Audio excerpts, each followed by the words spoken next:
Good evening. You're watching the news tonight, your daily roundup of all that has happened across India and the world. I'm Ishan Russell, and these are the headlines that we're tracking this evening. President addresses both houses of parliament, kickstarts the budget session, and calls for debates instead of disruptions amid signs of a stormy session.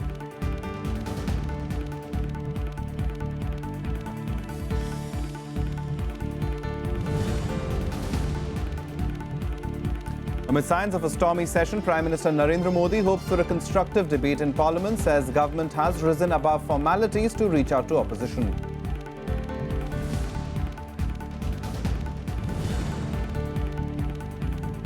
Rajya Sabha adjourns after obituary references to, among others, the late Nepalese Prime Minister Sushil Koirala.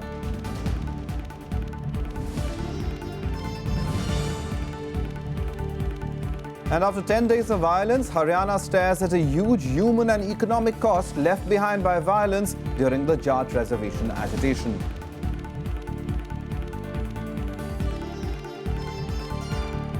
Now, top story this evening, the budget session of Parliament started today with President Pranab Mukherjee addressing both houses, reminding the members that Parliament is a place for debate and discussions and not for disruption or obstruction. The President listed out the broad initiatives taken by the Union government and the objectives for the coming year. President Pranab Mukherjee on Tuesday calling for debates instead of disruptions in Parliament. The budget session of Parliament will see the Modi government presenting the railway and general budgets while seeking the passage of crucial bills. Our Parliament reflects the supreme will of the people. Democratic temper calls for debate and discussion and not disruption or obstruction. The government has held a series of meetings with opposition parties to seek their cooperation for smooth functioning of Parliament and passage of key bills, including the revamp of Goods and Services Tax Bill. The last two sessions have been unproductive after opposition parties led by the Congress disrupted parliamentary proceedings on several issues.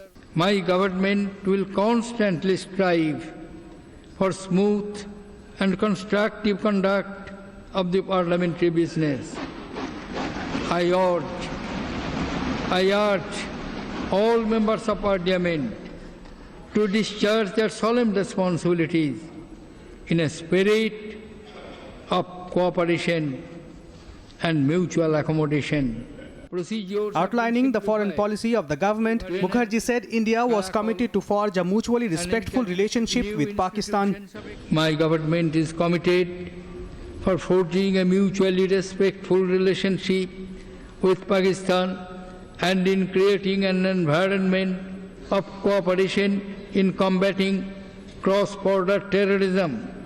My government believes in a secure and prosperous future for our neighborhood. The first part of the session will see the unveiling of railway and general budgets for 2016 and 17. It will last till 16th of March. The second one will resume from 25th of April and will last till 13th of May. Bureau Report, Rajya Sabha TV. Amid signs of a stormy Parliament session, Prime Minister Narendra Modi hoped for a productive budget session and called out for a constructive debate in Parliament. In his customary brief remarks to media on the first day of a Parliament session, Modi said friends from opposition parties had shown positive attitude during various interactions and highlighted how his government had risen above formalities to reach out to the opposition parties. The Prime Minister also said opposition should severely criticize the government and highlight its shortcomings, asserting that this will strengthen democracy. The government on Monday said it was ready to discuss the JNU Rao and the Rohit Vemula suicide, besides other issues in Parliament, but urged the opposition to adopt a positive approach. मैं आशा करता हूं कि सदन का उपयोग गहन विचार विमर्श के लिए होना चाहिए। सरकार की भी भरपूर आलोचना होनी चाहिए। सरकार की कमियां भी उजागर होनी चाहिए और वही एक मार्ग है लोकतंत्र को मजबूत बनाने का, जन सामान्य की आशा आकांक्षाओं को परिपूर्ण करने का। आज भारत की वैश्विक अर्थव्यवस्था में जो स्थिति बनी है उसके कारण विश्व का ध्यान भी भारत के इस बजट सत्र पर है. Now to our special series on what to expect from the union budget, and boosting public expenditure is one of the toughest challenges facing Finance Minister Arun Jaitley this year. Last year, he provided 2.4 lakh crore rupees for capital expenditure, but the defence sector took away nearly 38% of it.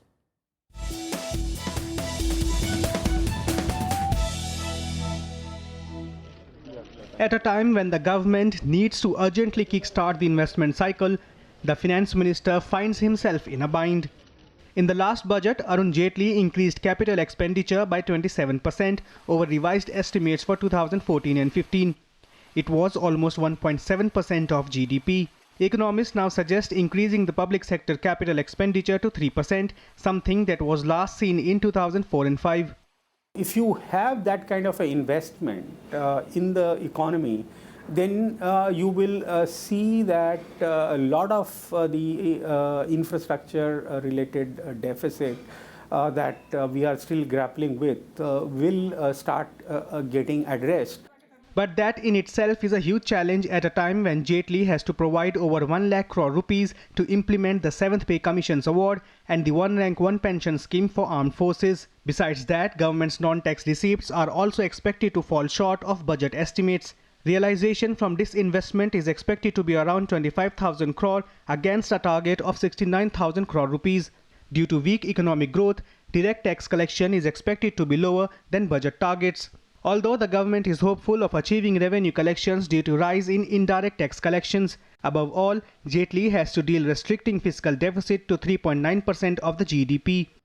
I think it's very important for the government to increase the public expenditure even at the cost of relaxing the FRBM target. And we have not achieved till now, not in a single year we have achieved the FRBM target since 2003. But I don't really understand why we are sticking to this number. Lack of private investment and subdued business sentiment make it imperative for the government to sustain the growth rate of over 7%. Now, if that requires relaxation of the deficit, what I mean is, if the government has to borrow to invest, it could be a worthwhile option to look at. Global economic slowdown and 2 back-to-back monsoon failures have complicated the finance minister's task. The ray of hope, however, is the telecom spectrum auction next year. Spectrum auction proceeds and lower oil subsidy bill is expected to help the government to increase public expenditure in coming years. Krishnanand Tripaঠি's report for Rajya Sabha Television. After the joint session, the Rajya Sabha met for a short period of time to pay obituary references to former members of the House and several renowned personalities who passed away recently. The House will now meet on Wednesday, which will practically be its first working day.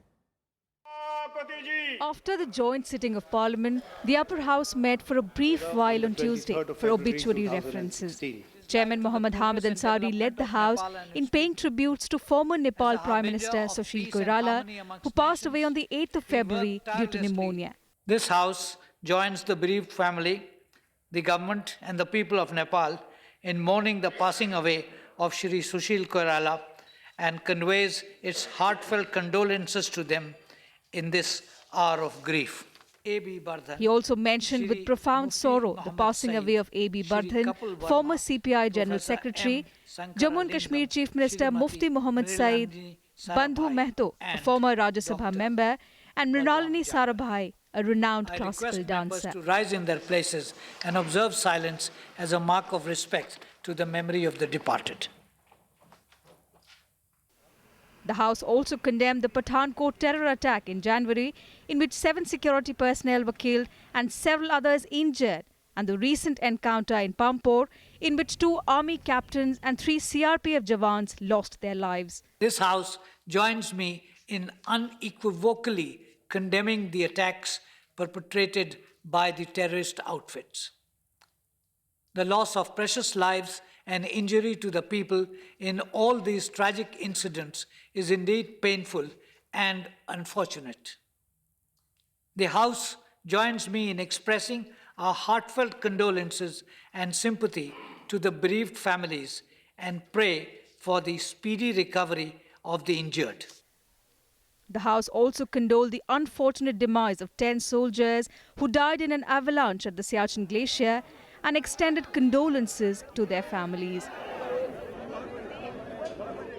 A junior commissioned officer and 8 Jawans from the 19th Battalion of the Madras Regiment lost their lives when a massive avalanche hit their army post in the northern part of the Siachen Glacier Saltoro Ridge region. Lance Naik Shri Hanumanthappa Kopad, who was rescued alive after being buried under 35 feet of snow for 6 days, also lost the battle for his life. Post the obituary references, papers related to different ministries were laid on the table of the House. The House was then adjourned till 11 a.m. on Wednesday. The House stands adjourned till 11 a.m. on Wednesday, 24th Bureau Report, February Rajya Sabha TV. Time for us to take a short break. That's lots more on the other side. Do stay tuned.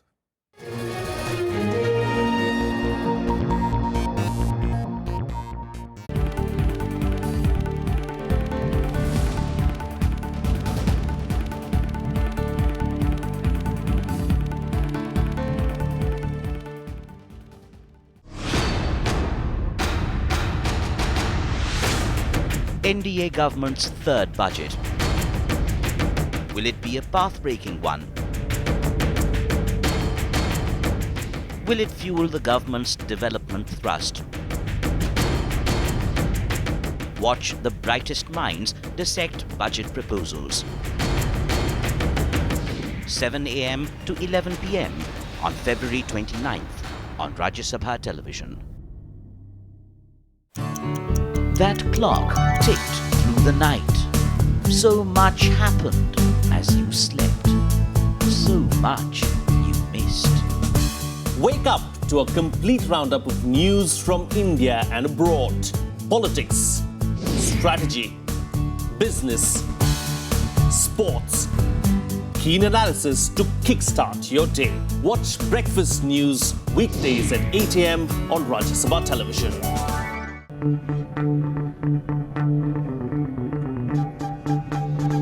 Art arisen from a multi-hued cultural canvas.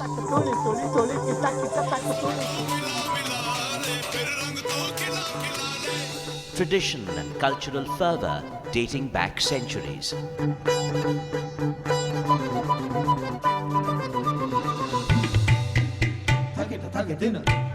And encircling them all, there's a magic that awes. Embrace your nation's brilliant human warmth.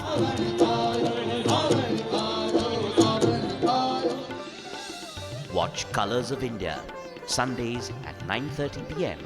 on Rajya Sabha television.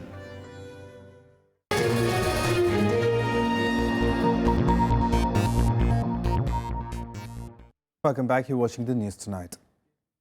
Now, the Jat stir was called off today. After 10 days, roads and rail blockades were lifted, but curfew remains in a few worst-affected districts like Rohtak and Jhajjar.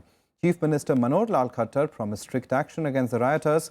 He also came to Delhi to meet Union Minister M. Venkaiah Naidu, who is heading the central committee set up to look into the quota demands by the Jats. After 10 days of violence, the Jat agitation has left a massive trail of destruction in Haryana. Rohtak, the epicenter of the protests, is a war zone. Not even a single business establishment is functional. Gutted shops, school buildings and shattered vehicles line up the streets. Chief Minister Manohar Lal Khattar visited the town on Tuesday, but was heckled by people protesting against police inaction.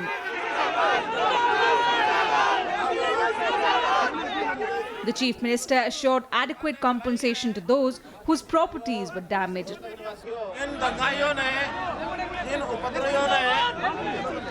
दुकानें जलाई हैं अथवा सामान लूटा है उनकी पहचान करके उनके खिलाफ भी कार्रवाई पूरी की जाएगी। आपको सरकार की ओर से आश्वासन देता हूं कि जिस किसी का जितना भी नुकसान हुआ है उसकी पूरी भरपाई की जाएगी, उसमें कहीं कोताही नहीं बरती जाएगी। Stranded commuters had a slight respite after Jat protesters lifted blockade on highways. Railway tracks were also cleared and state bus services resumed after nearly 10 days. However, curfew remained in force in few districts, including Hisar, Rohtak and Bhiwani. The situation was also tense in Sonipat. The army continues to patrol the worst affected areas. Meanwhile, the Punjab and Haryana High Court has asked the Qatar government to file a status report on the Jat agitation by next Monday. 19 people were killed in the agitation, while the loss of property is estimated to run into nearly 35,000 crore rupees. Bureau Report, Rajya Sabha TV. The Delhi High Court today deferred the bail petition of JNU Student Union President Kanhaiya Kumar, even as it directed the police to file a status report of the investigation in the case by tomorrow. The court also asked JNU students Umar Khalid and Anirban Bhattacharya to surrender before the police. The Delhi High Court on Tuesday directed the police to file a status report of its investigation in the sedition case of JNU Students Union President Kanhaiya Kumar. The court's direction came while hearing Kanhaiya's bail plea, which was opposed by the Delhi police. His petition will now be heard on Wednesday.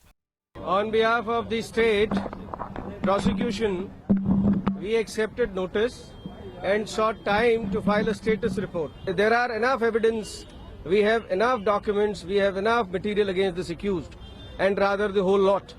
The Delhi High Court also postponed the hearing on 2 petitions of JNU students, including Umar Khalid, seeking police protection prior to their surrender. The court said they must surrender according to procedure first. The High Court also agreed to hear another petition seeking directions to the police to arrest the 5 JNU students, Umar Khalid, Anant Prakash Narayan, Ashutosh Kumar, Ram Naga and Anirban Bhattacharya. The JNU Vice-Chancellor had refused to give permission to the Delhi police to enter the university campus on Monday. कानून के मुताबिक कार्य नहीं करेंगे अगर उनकी न्यायालय के समक्ष भी जो गुजारिश होगी वो न्याय संगत नहीं होगी तो मुझे पूरा भरोसा है कि उनको उसमें कोई रिलीफ नहीं मिलेगा। अगर आवश्यक होगा तो हम कोई भी कदम उठा सकते हैं अपराधी को पकड़ने के लिए। Meanwhile, student wings of JNU, Aam Aadmi Party and the NSUI held a protest march over the ongoing JNU crisis and death of Hyderabad Central University student Rohit Vemula last month. Congress Vice President Rahul Gandhi also joined the protesters and accused the Modi government and the RSS of crushing voices of dissent. जहां भी हिंदुस्तान का नौजवान कल की बात करना चाहता है, नई सोच की बात करना चाहता है, भविष्य की बात करना चाहता है, वहां आरएसएस के लोग उसे कहते हैं नहीं, तुम कल की बात मत करो, आज की बात मत करो, हमें सिर्फ बीते हुए समय की बात करनी है। 28-year-old Kanhaiya Kumar was arrested earlier this month on charges of sedition. In his petition, Kanhaiya has contended that he was falsely implicated in the case as he had not raised any anti-national slogan. Bureau Report, Rajya Sabha TV. Time now to take a look at what else has been making news around the country nationwide. The Supreme Court today dismissed a PIL seeking to make intelligence agencies like IB, RAW and NTRO accountable to Parliament. The top court said trying to get into the domain of intelligence may dent national security. The petition submitted that agencies were being misused for political purposes and there was an urgent need to make these organizations accountable to Parliament. A Mumbai court acquitted actor Dilip Kumar in a 19-year-old cheque bounce case today. A cement company alleged in 1998 that it invested around 1 crore rupees in the trading company where the actor was one of the directors. However, during the time of repayment, the cheques that the trading company issued had all bounced. The actor was not present in the court as he was granted exemption from personal appearance. A Delhi court today reserved its order on a criminal complaint filed by Finance Minister Arun Jaitley for 9th of March. Jaitley had in December last year filed a complaint against Chief Minister Arvind Kejriwal and 5 other Aam Aadmi Party leaders for allegedly defaming him in the DDCA controversy. Time for some international news now, and a United States think tank reported that China may be installing a high-frequency radar system in the disputed South China Sea. Latest satellite images shows that China could have constructed a buried bunker and lighthouse on the northern portion along with a helipad, communications equipment and a quay with a loading crane. These installations will significantly bolster China's ability in the region. China has maintained that it had all the rights to construct anything on its own territory. The report comes a day before China's Foreign Minister Wang Yi's visit to the United States, at which the US expresses concern about China's assertive territorial claims, to which Beijing said its military deployments in the South China Sea were no different from US deployments on Hawaii. Now, the US has refuted the Chinese claim that no other country has a claim on Hawaii, unlike South China Sea. 你提到的这个几个岛礁都是无可争议的中国领土，那么中国在自己的领土上进行一些建设，这完全是中国主权范围内的事情。中国在驻守的有关南沙岛礁上部署有限的必要的防卫措施，也是行使国际法赋予任何主权国家的自保权，这是无可非议的。 The US-Russia brokered Syria ceasefire will take effect at midnight on 27 February. The announcement came at a time when Syria is reeling under a civil war. However, Syrian rebels see flaws in the truce plan, as the ceasefire will not apply to Islamic State and Al-Qaeda's Nusra Front. A ceasefire agreed amid spurting violence in Syria. The US and Russia have announced a planned cessation of hostilities in the war-torn country beginning from this weekend. The joint statement came after Obama telephoned his Russian counterpart Vladimir Putin to discuss efforts to establish the cessation of hostilities. This cessation of hostilities will apply to all parties in Syria except for ISIL, except for al-Nusra and other terrorist groups that have been so designated by the UN Security Council. In the coming days, the United States and our ISSG partners on the ceasefire task force will undertake a series of steps to implement the cessation of hostilities by February 27th. Что касается ИГИЛ, Джабхат ан-Нусры и других террористических организаций, признанных в качестве таковых Советом Безопасности Организации Объединенных Наций, Syrian rebels called it a flawed truce. Diplomats meanwhile said the truce might not be worth the paper it was written on. The UN is also skeptical, as it said cessation of hostilities excluding Islamic State and Nusra Front militants could be a big challenge in terms of monitoring the ceasefire. However, Turkey welcomed the truce plan. If you have a ceasefire, cessation of hostilities, which does not cover territory which is dominated by al-Nusra and Daesh, ISIL, then that is, of course, a huge challenge for us in terms of monitoring, and that we have to face later. But it is a very complicated situation. The cessation of hostilities allows the Syrian army, allied forces and Syrian opposition to respond in self-defense, a significant loophole which allows further attacks, including airstrikes against Islamic State and other militant groups. Rebels feel Assad and Russia will make it as an excuse to pound opposition-held territories. A mere truce, just on papers, is the last thing Syria needs at this critical juncture. A fresh UN report said Syria is a fractured state on the brink of collapse, with rampant war crimes by both Assad forces and IS. Bureau Report, Rajya Sabha TV. Some more international news now in Global Buzz.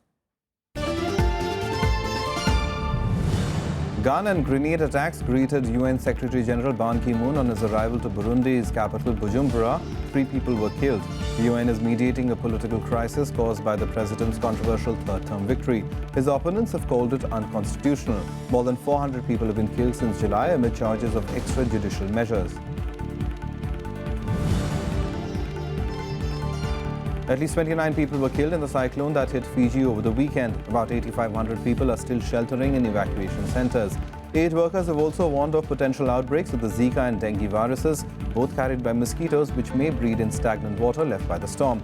The Category 5 storm has been described as the worst storm ever to hit the country.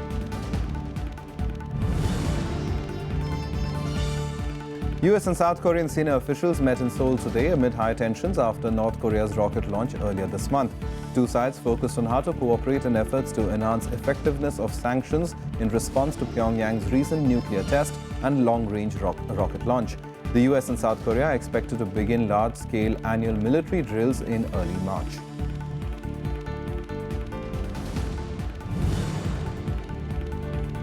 Officials from Afghanistan, Pakistan, the United States and China met in Kabul today. Their aim is to set a date for the first direct talks with the Taliban since a previous round in the peace process broke down last year.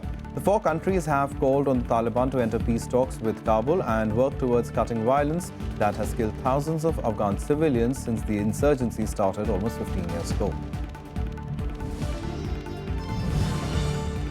Time now for all the sports action in Sports Beat.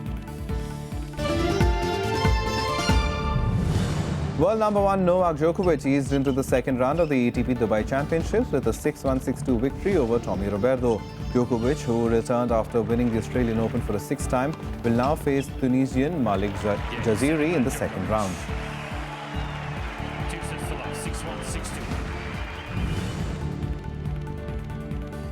The IAAF Ethics Board has provisionally suspended Kenyan Athletics CEO Isaac Mwangi in the interest of the integrity of the sport. Mwangi has been suspended for 180 days pending investigation of anti-doping control process in Kenya. Mwangi stood down as CEO last week, saying he was anxious to have his name cleared.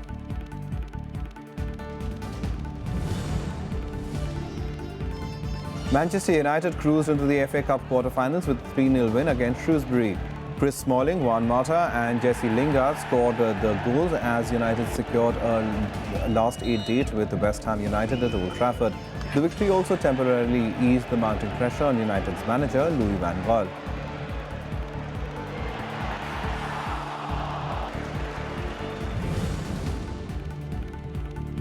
Arsenal will host Spanish champion Barcelona for the first leg of their Champions League last 16 tie. Barcelona, who are on a 32-match unbeaten run, are aiming to become the first team to retain the trophy in 26 years. In another tie, German champions Bayern Munich will take on Italian giant Juventus.